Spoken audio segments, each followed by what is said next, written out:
Well, howdy ho, everybody. Today we're going to do a color along. I haven't used these in a while. These are Orionstar, and I reviewed them some time ago. I'll end this video with them. But I just wanted a color palette that offered me quite a bit. So this is what I'm going with. So we're going to use some golds around the edges. It has some nice golds. We're going to do blue on the inside. The idea is to make this look like a compass and maybe put a map in the background. We're going to keep the cat gray and simple, but this seems to have everything we're looking for. So let's get started. For the gold, we've got a base yellow, which is a darker yellow. Then we have a really light lemon yellow, and then we have a brown that's not too dark. It's like more like a light umber. So we're going to make these three colors work, and we're going to go ahead and start with the ring here.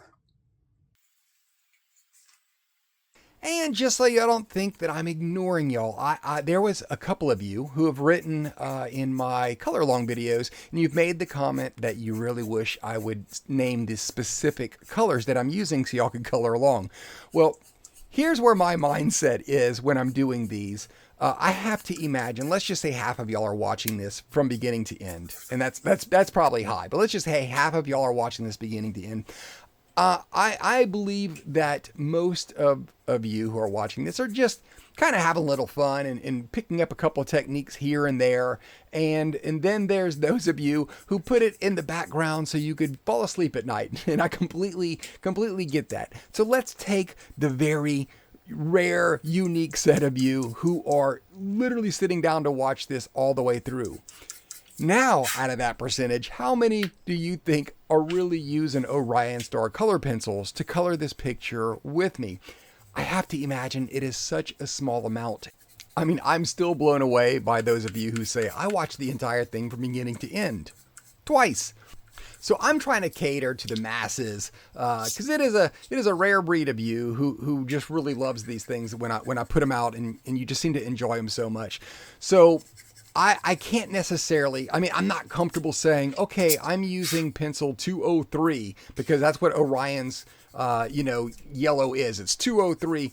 If you're not using Orionstar, you have absolutely no idea what color that is. So I'm trying to give the most knowledge by just saying ochre, because everybody, even though you might not even have names on your pencils, and you might not even have numbers, you can kind of pick out what set of yours has the closest color to ochre to it. So I feel like I'm including more of you who really want to do this color along by naming what the color is as opposed to what the pencil says on the side. Because, God forbid I'm using like a Black Widow and I say, go get your Raid the Castle zombie green. You're not going to have any idea what color that is. So just go with me on this one. When I'm naming certain colors, just go to whatever set you're using and just find the closest thing to it. Don't get bogged down too much about trying to keep up with the exact colors I'm using as far as names go. Just go grab your favorite ochre, your favorite light yellow, and your favorite umber and make this work. And I believe you will get really close to the exact same result that I'm doing if you kind of just color along with me.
Here I'm using a Master's Touch blender. I just got a brand new pack of these and I'm ready to break these babies in. So this is a perfect time to do it. This is the most aggressive blender out there. And the reason I'm using this is because my brown, you can kind of see it, that umber, it seemed like it was a little sticky. So I'm trying to push it as much as I can to really dig it into the ochre that's underneath. And I'm also trying to push around that lemon yellow to get a nice gradient between. A soft blender, I just don't think would have gave me the results I wanted because I do want to push those colors as much as possible. Now here I'm going in with just two colors. Normally I try to use three. I try to use a base color, a lighter version of that color, and a darker version of that color. But this is such a small part here. This area there's not much room to work. So I'm going to use a really dark brown and then a lighter brown. So, and I might end up touching it up with a yellow just to see if it comes through, but I'm not worried too much about this. I mean, I could almost go over this section with one brown, but I do want to give it a little bit of texture. So I'm just going to bounce back and forth with these two browns.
Now I got this color along video.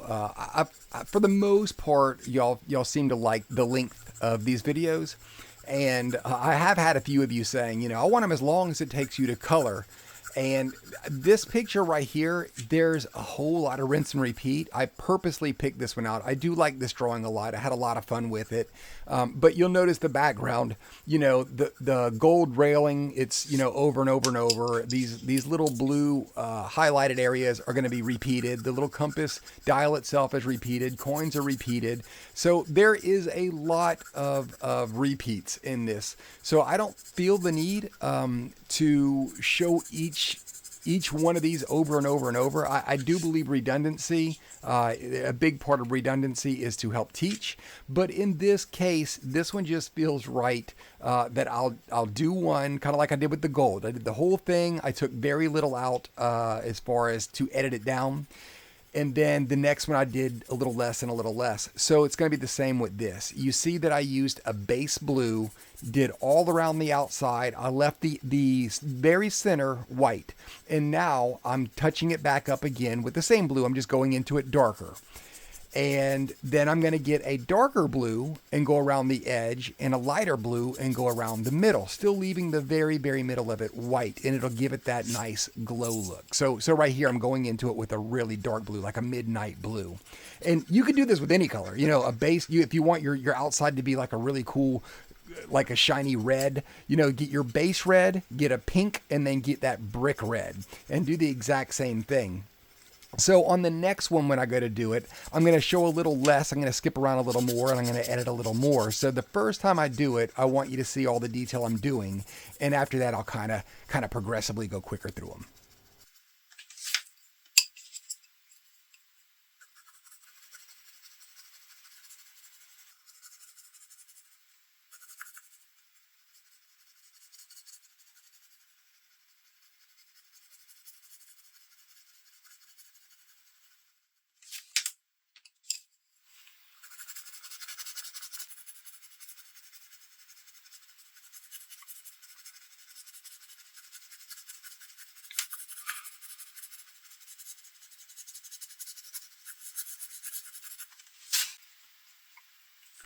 Now that I built my confidence up, I'm not even going to do the base blue first. I'm going to go into it right off the bat with my really dark midnight blue to make sure it's really dark. I don't want a layer of wax in between the paper and the pencil because I want every bit of this blue to come out.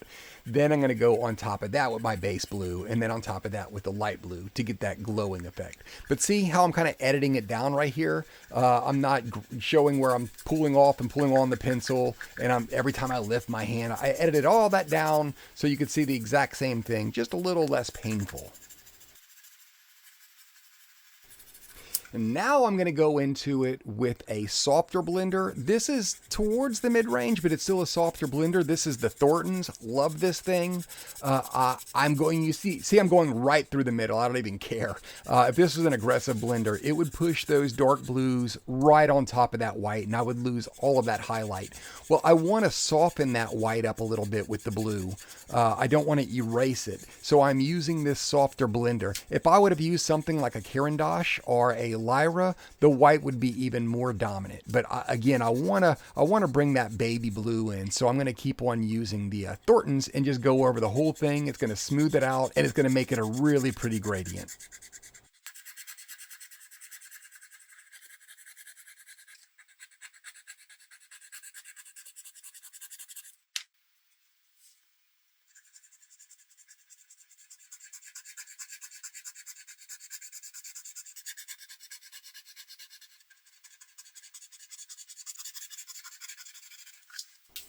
I almost always go back into areas that I've used the blender on, especially with an aggressive one, but I'll always go back into it and I'll add those darks. So right here, I'm going back with that midnight blue.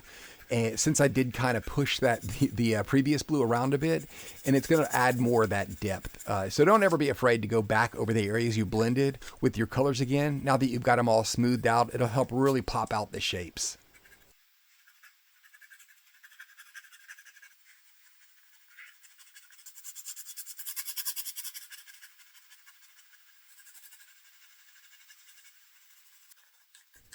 And for those of you who have made it this far and who are actually paying attention, this picture here is from my CAT22 coloring book, I believe book 2 of CAT22. So if you have that book, you already have this picture. But if you don't, this is available on my Kofi page. So if you want to swing by over there and grab it for a free download, donations are always welcome. But on this one, you don't have to donate if you don't want to. So just go grab this picture, print it out, and color along with me.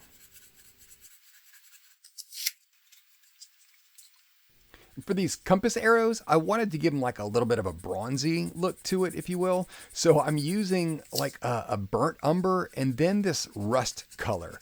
And they're fairly similar, so the gradient's going to be close. But then I'm going to go into it with like this fleshy peach color, and it's going to kind of tie them in nicely. This is the first time I've really done something like this, but I like how it all of a sudden gave the that bronze kind of like a little sheen without making it really shiny or glossy or anything. So just a darker reddish brown, a lighter reddish brown, and then if you have it like a mustard yellow should work, or like a peach color should work.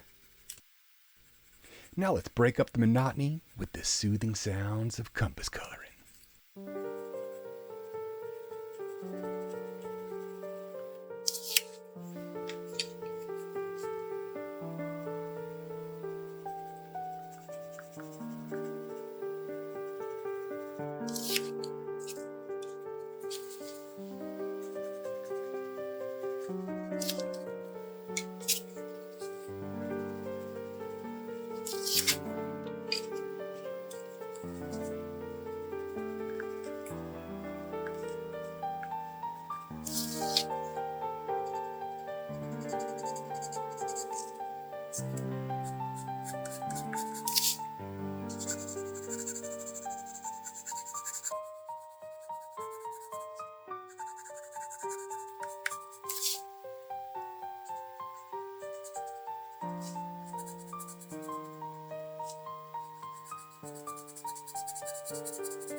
And here we go with total disclosure. This is a first time for me. I want to give these little 4 buttons with all of the directions, the east, south, west, north. I want to give them not a digital look, but almost like you would see a digital button being, where it's kind of where it looks glazed and 3-dimensional. So I'm going to try to make it almost like you would think of like for a drop of water, though not with that exact same effect. But I do want it to look a little pushed out, a little like a little dome. So I'm going around the entire outside with a dark blue. Then where I want the top highlight to be, I'm going to go ahead and circle it with a really light blue so I don't get any of my dark colors in it. And then I'm just going to kind of work my way out. So I'm going to do a light blue at the very top. A very dark blue is going to go gradient towards the bottom. And then my base blue is going to connect the light blue and the dark blue. You know, I'm saying light blue and dark blue, but I'm going with a little bit of a turquoise here, that bluish green, because I want it to stand out from those the little blue areas right behind it. So I am going to have a little bit of a turquoise look to it. But bear with me. This is the first time I'm trying something like this. If I mess it up, oh well, no big deal. Then the next time I try it, maybe it'll get a little better and so forth. That's how we learn, right?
So a few things I'm about to do is I'm going to use a mid-range blender on this. This is the Sanford Prismacolor.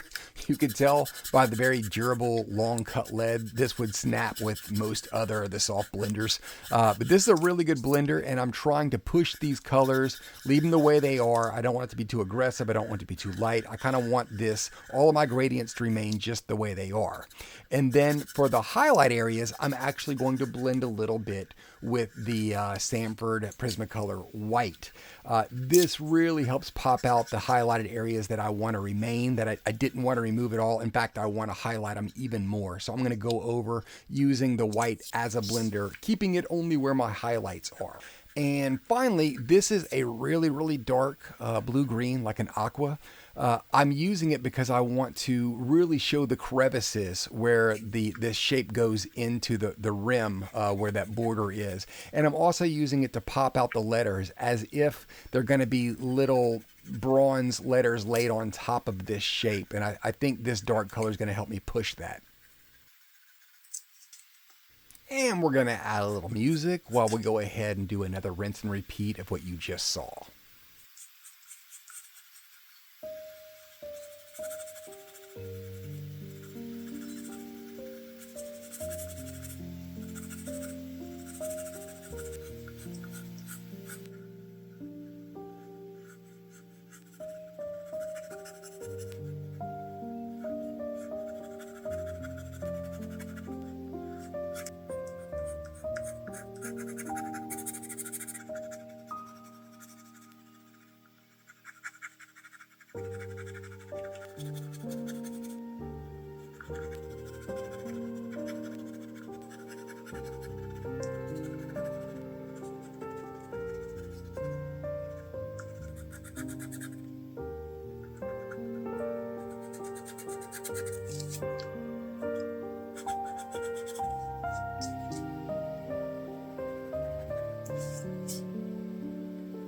So just so you know, this area right here, I'm using the same colors, that rusty brown color and that reddish brown that I used on the needles of the compass.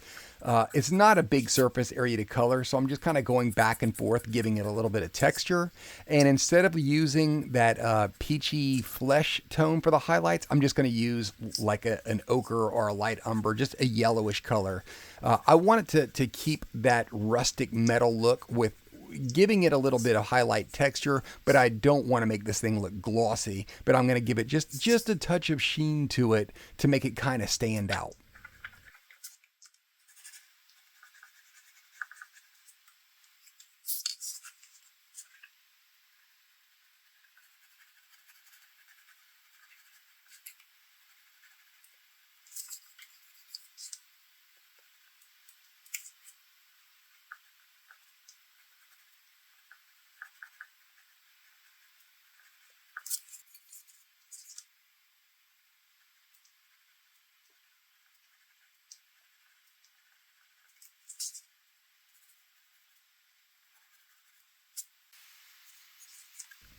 Now for these coins, bear with me, they are going to look like an absolute mess. I kind of just gritted my teeth and pushed through this, hoping it would turn out. I'm using like an umber, a mustard yellow, and then a really bright yellow. I want to give that look of old doubloons, old coins. So I do not want these things being these shiny, perfect gold coins. I want them to have some wear and tear to them and also have that doubloon look. So it is going to look like a big mess because honestly I'm kind of messing my way through it. I'm just going to put some colors here and there. No major rhyme or reason other than adding darks where I think there should be darks and lights where I think there should be lights. But when I'm done, my blending on this is going to kind of just run the gambit. I'm going to go all over this thing, and that's when it kind of comes together and you think, oh, these do kind of look like doubloons.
What I'm doing here, I find myself doing often. The brown I used as my dark brown wasn't quite dark enough, so I'm using that really dark cocoa, that real rich, deep brown that I like so much. I'm using that to go around the edges to really pop it out, so it looks like the trim of these coins are elevated, like the design is actually sunk into it. And the dark one, the dark color I had, it wasn't doing it for me, so I just needed to take it another step darker. So I'm going to hit it again with even more darks, and hopefully that'll push these out to the look I want.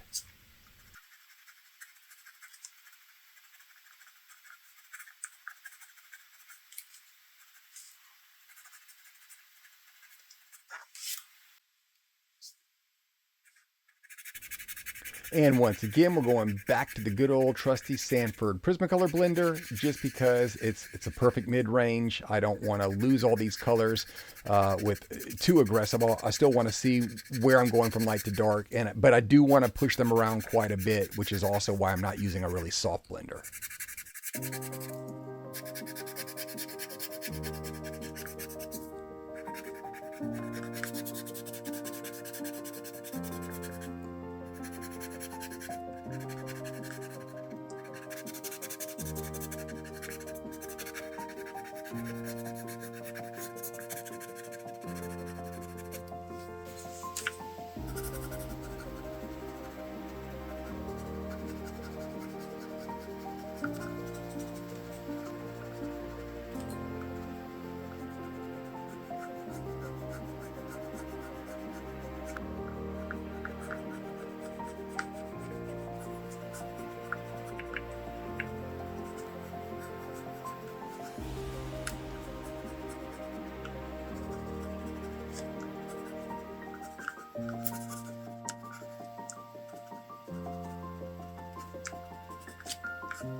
Okay, so when I first designed this drawing, I don't know what I was thinking with the ear. I guess it was supposed to be the back of his ear or something. I don't know. So I am adding the line where, we'll be adding the pink on the inside of the ear. I'm doing that with a permanent pen, so hopefully the colors won't smear when it hits it. But in your version of this picture, I'm going to already have that taken care of for you, so you don't need to figure that out. And as for his little bandana, I want to make it black.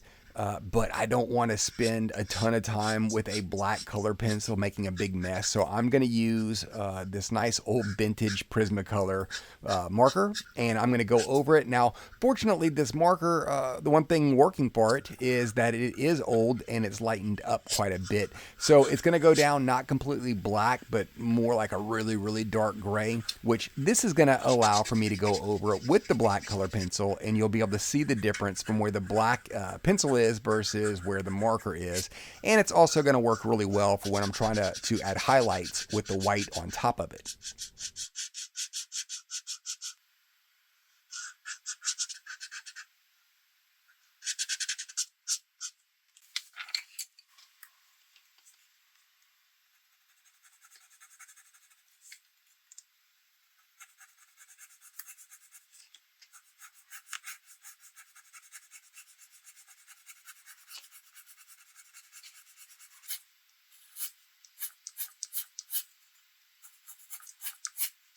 So see here, I'm really able to add all the depth by putting these little strokes with the color pencil, and it stands out just fine, even though it's black on black because of like I said, the marker's a bit faded. But I like having this kind of control because now I'm not making this giant mess everywhere, and I can make all the folds in the cloth right where I want them to, and get, like I said, get the shapes, get the form, and get the depth by using this pencil.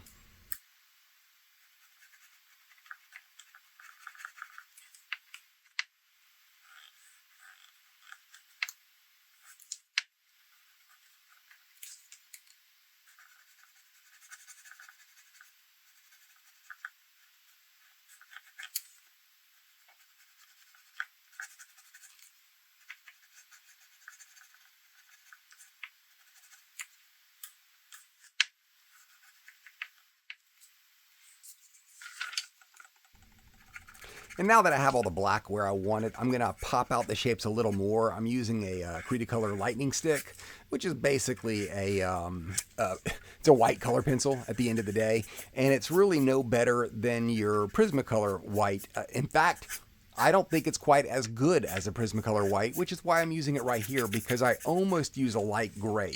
I don't want a dominant white because I'm going to go over this in a minute and blend it down anyway and soften it up. So I think the Cretacolor lightning stick is perfect for stuff like this.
Now for this here cat coloring, I'm going to use two grays. I'm going to use a lighter gray and a darker gray. I'm not going to go into a third gray. I think these two will work just fine. Where I'm going to get really dark, I'm actually, because I don't think I have the colors I'm looking for. I don't really have a fantastic gray selection. So I'm just going to use the light and the dark. But for the when I want to step it up and get really dark, I'm going to use a brown. And then that same brown I'm going to use for his stripes, like the little tabby stripes. And then I'm going to work these three over and over until it gets a nice gradient going and a good blend.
And here we go with the brown. It's like a grayish brown.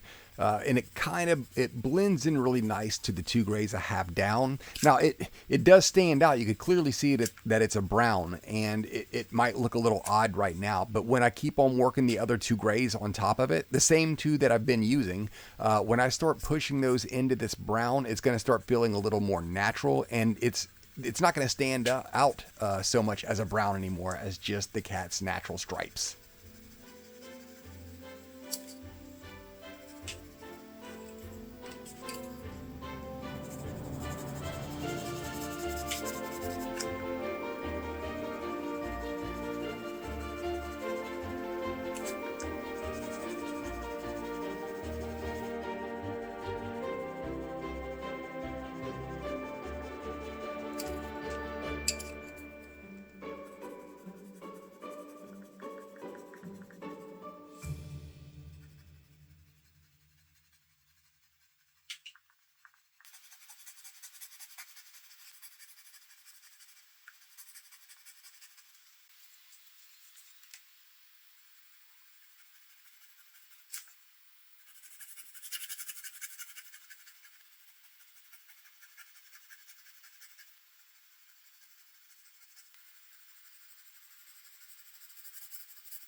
And here we are using an aggressive blender. This is Blick's blender. I use it every now and then. I'm just changing it up to use it now. I definitely need something aggressive because I really want to push that blush on his cheeks. I want to push it out so it fades. And I'm doing that first before I do the gray and the stripes because I don't want it to turn into a big mess where that soft pink is. So once I have that all pushed out the way, then I'm jumping into the fur. And this is where you get to see that the brown really is starting to push into the gray that is both under it and on top of it. And it's just giving it a much softer look as opposed to these really dominant pencil strokes on there. And I just like the way it kind of melts together with the aggressive blender.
And here we go. We saved the best for last. I was looking forward to this part. I want to do a map behind him. So the very first thing I'm going to do is make an old map like paper, like that old vellum. So I'm going to use a light umber, a burnt ochre, like an orangish ochre, and then a yellow. And I'm going to mix all these three colors together. I don't want any one of these colors to be dominant, so I'm going over it really light with that light umber, and then I'm just going to kind of, all the spots I've already hit, I'm going to go into it with the burnt ochre, and then kind of over all of it, I'm going to use that golden yellow, that bright yellow. And I'm just going to keep on working these until it starts kind of looking splotchy. And then I'm just going to add darks where I feel it needs to be. So there's no particular rhyme or reason of where these stain marks are going to go, like where we're making the paper look stained. So just kind of feel it out and play it by ear. Just go really soft and really take your time with it. And you'll start seeing those shapes as they come out.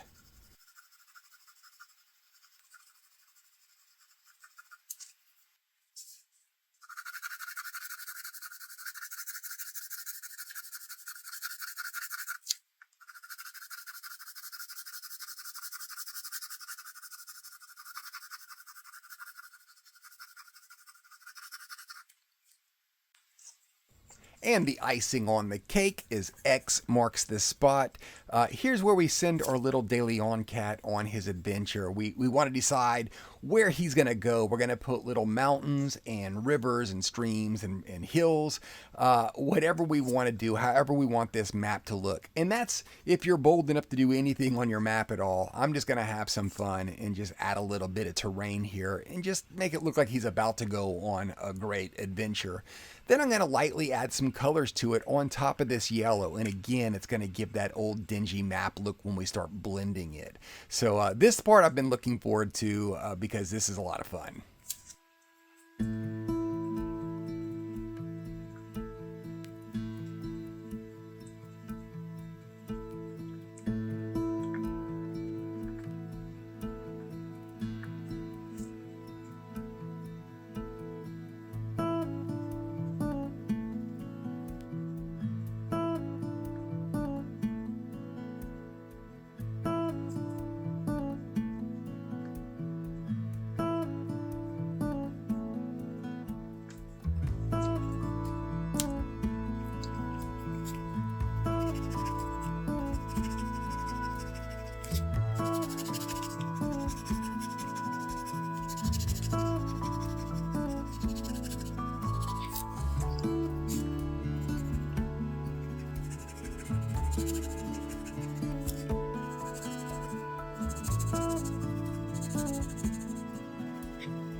Well, for those of you who actually were bold enough to stick around for this entire 45 minutes of excitement, I'm so glad y'all joined me. Be sure to swing by my Ko-Fi page while I have this picture up, and it is available for free. And as always, donations are welcome. But for this one, it's definitely not required.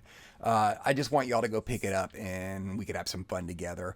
But I look forward to these. I love the people who actually stick around to watch the entire thing. It's always extremely flattering for me. And I love to hear those who comment, I watched the whole thing. It's just awesome. So I look forward to doing this again. I'll probably do another review video or something a little different in the meantime. But I'll get back to another color along and another freebie in the very near future.